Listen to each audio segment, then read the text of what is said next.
keep this in mind. Everything he or she does and say is not cute or funny. Don't you validate mess. Okay? Don't keep building. Don't you validate mess. And to the young ladies, if you're a single mom and you're raising a kid, particularly a young man, watch this. You better brace yourself. Here I come. If you're raising a young man, if you happen to be a young single mother and you're raising a young man, let me just go ahead and tell you, by the time he gets 2 years old, he ain't got no business taking a shower with you, watching you shower, come out of the shower. I knew you didn't think I was going to go that way, but let me just tell you, you putting in a spirit and you're putting in a seed that you really shouldn't be doing. And he shouldn't be wearing your clothes, your sandals, and your wigs and your weeds and thinking that's cute. And I don't want to see any of that on Facebook. I know I just pissed off some people. I just pissed off some folks. I went way off script. I want to apologize because I know y'all probably won't ever have me on the air ever again. I'm unapologetic. I have to be real about what's real and have accountability in turn. And we have to say what I need you. If you're going to be a friend of mine, Rich, I need you to tell me what I need to hear versus what I want to hear. I've served as a child that you carried over as an adult coming from where you come from.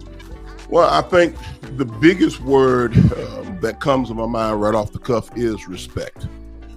And let me take you a long way. It will take you everywhere because respect equals up to having that first A, the right attitude. When you respect the people that are in places of authority over you, whether it's your mother, your father, someone at the local church, your school teacher, your coach, your principal, your boss on the job, you have to understand that God has you in a particular place at this time in your life for a reason. It's not by happenstance that you are where you are. No matter how frustrated you may be, you being where you are is a part of your story. It's part of your journey. It's part of where you listen. I'm just like everybody else. Man, I had my frustrated moments, and I still have frustrated moments. But I learned to appreciate and watch this, respect, and be content with where God has me today. Okay, because he's preparing me now. All those years I spent as a young cop, those 15 years, God was getting me ready to be the chairman of Rockdale County. Yes, sir. And if somebody had asked me or said, hey, you're going to be in Rockdale County in Conyers, Georgia, my response would have been, where is it? Where that is? Because as many times from Augusta to Atlanta on I-20, I never slowed up or slowed down enough to pay attention to the sign that said Rockdale County or Conyers. It was a blur.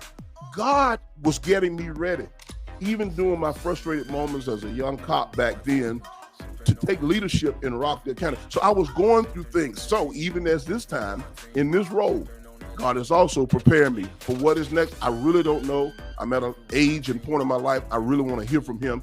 And it's not about Oz. It's all about God. But I know he's prepping me and getting me ready. So the biggest word that resonated in my spirit back then, Reggie, Quan, was respect. Number one, respecting people. Okay. Then keeping yourself in a position to learn. The moment you stop learning, everything shits down. Yes. Yep. And watch this. I learned earlier to hang out with people who had more education than I did, more money than I do. And I still hang out with people who have more money than I do. You understand? I've done that because I knew that I could always learn from folks who had already been down a pathway that I'm trying to go. I would, if I would encourage people, get you a mentor or at least 5 solid people that you can call on and you can count on to give you real, true advice. Again, Reggie, not what we want to hear, but what we need to hear. You got to have at least 5 people. Now, here's the thing about a mentor. A mentor is not going to help you solve the problem or come up with the decision. They're going to give you insight and wisdom, things that line up close to what you're dealing with or what they've experienced and facts. And when you hear that, a light bulb is going to go off. It's going to come on. That's right. You're going to hear that bell ring and you said, you know what? Now I know what I need to do. They're not going to tell you what to do. But then the other thing, one of my words I use all the time, outstanding.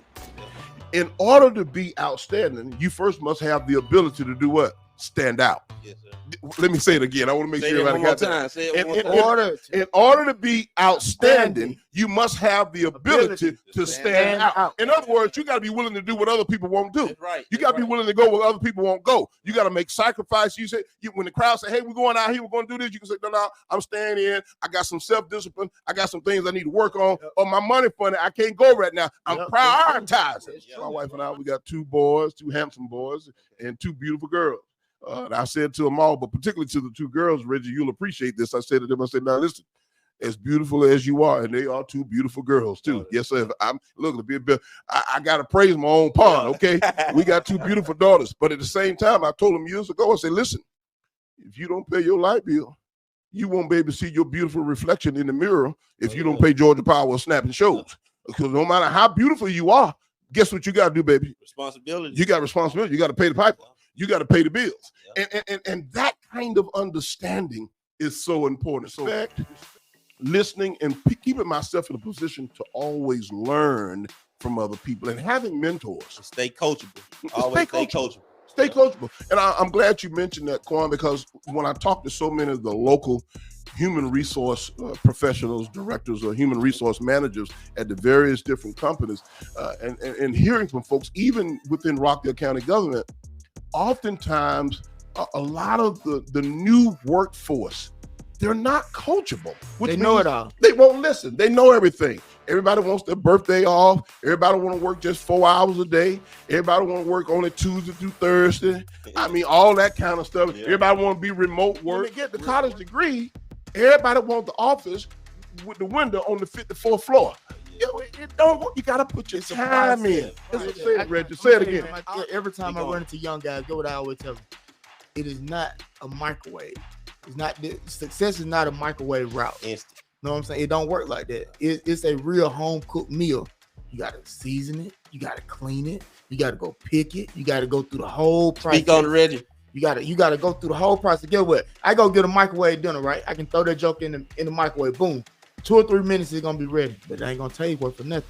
You got no nutrition to it or nothing. Right. But get what? I go get a real deal home cooked meal. It's gonna take some time. It's gonna take some time. You can't just add water and stir. Yeah. Reggie is really speaking on it. It's the fact that a lot of people in today's society, they don't want to put their time in. I like to be impressed every day by employees, no matter what level they are, from the custodian all the way to the chief of staff that works for me. I like to be impressed on time. In other words, if you're supposed to be there at 8 o'clock, you should have been there between 7:30 and 7:45. You're there at 8, you're late. Come in at 8:01 or 8:05, baby, technically, you are late. Don't argue with me. Don't argue with me. You late. I want you to use cell phone for everything else. Pick your cell phone up, call your boss, and tell him. Now, you can't be habitually all the time late. You can't have a flat tire stuck in traffic. We live in Metro Atlanta. You know the traffic gonna be. Start way early. Accountability. I don't want to hear that. What do you know? It was rain. They had accidents. That means you got to get up early, leave extra early because it's raining, and you know Atlanta traffic. So you got to account for all of that, and you can still be on time. I don't believe in pity parties. Yeah. I don't believe in pity parties. Ain't nobody coming up. The pity parties and the blame game, I need you to go somewhere else with that. I don't want to hear. You can keep making excuses. Keep making excuses, or you can be accountable. But get what excuses don't come with.